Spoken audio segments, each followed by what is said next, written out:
দালাল আমাকে মেরে ফেলার হুমকি দিয়েছে, তোকে মেরে ফেলবো, তোর দুটো চোখ তুলে ফেলবো। আমাদের বাংলাদেশ থেকে আরো যত ভাই আছে কম্বোডিয়াতে যেতে চাচ্ছেন আপনারা, কেউ কম্বোডিয়াতে যাবেন না। কম্বোডিয়ার অবস্থা এখন আগের চেয়ে আরো ভয়াবহ।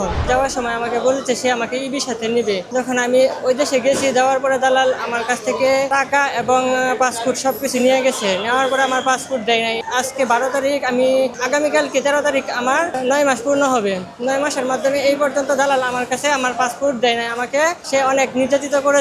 আমাকে ওইখানে আটকে রেখে আমার বাড়ি থেকে টাকা নিয়েছে, নিয়ে আমাকে সে হুমকি দিয়েছে, মেরে ফেলার হুমকি পর্যন্ত দিয়েছে। ওই দেশের অবস্থা খুব ভয়াবহ। তো আমি যদি তার কাছে পাসপোর্ট এবং আমার ভিসার পাতা জানতে চাই, সে আমাকে বলে তোকে মেরে ফেলবো, তোর দুটো চোখ তুলে ফেলবো। আমি যদি তার সাথে রাগ দেখাই তাহলে সে আমার সাথে রাগান্বিত হয়। এইসব বিষয়ে অনেক দিন যাবত দালালের সাথে ফাসাদ করতে করতে এভাবে 5 মাস যাবত কাজ করছি। ওইখানে 4 মাস বসে রয়েছি। বাড়ি থেকে টাকা নিয়েছি, একবার নিয়েছি 60,000 টাকা, আরেকবার নিয়েছি 10,000, আরেকবার 5,000। এইভাবে টাকা নিয়ে আমি খাইছি। আমি ভাই অনেক কষ্ট করে আসছি। আপনারা কেউ ওই দেশে যাবেন না। দালাল মানুষকে মিথ্যা কথা বলে নিয়ে ওইখানে প্রতারিত করে তারা টাকা উদ্ধার করে।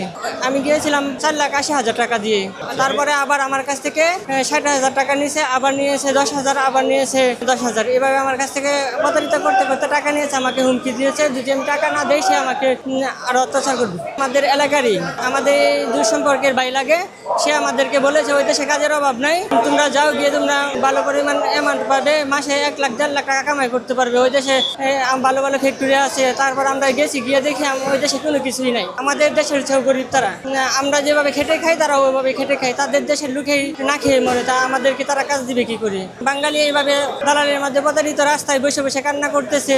তাদের পাসপোর্ট নাই, ভিসা নাই, ওয়ার্ক পারমিট নাই। দালাল তাদেরকে পাসপোর্ট ভিসা দেয় না। দালাল তাদের কাছ থেকে টাকা পাসপোর্ট নিয়ে উধাও হয়ে পালাতের কাছে, তাদেরকে ভিসাও দেয় না, পাসপোর্টও দেয় না। ওই দালালগুলো আমাদের বাংলাদেশে সব। এদের পরিচয় তো আমি জানি না, আমি যার মাধ্যমে গেছি আমি তাকে চিনি। আমার ফ্যামিলি তো ক্ষতিগ্রস্ত করে আমাকে বিদেশ পাঠাইছিল আসার জন্য, যাতে আমি টাকা কামাই করে দিতে পারি তাদেরকে। হান ভাই, আমি ব্যর্থ প্রবাসী, আমি আমার ফ্যামিলিকে কিছু দিতে পারি নাই।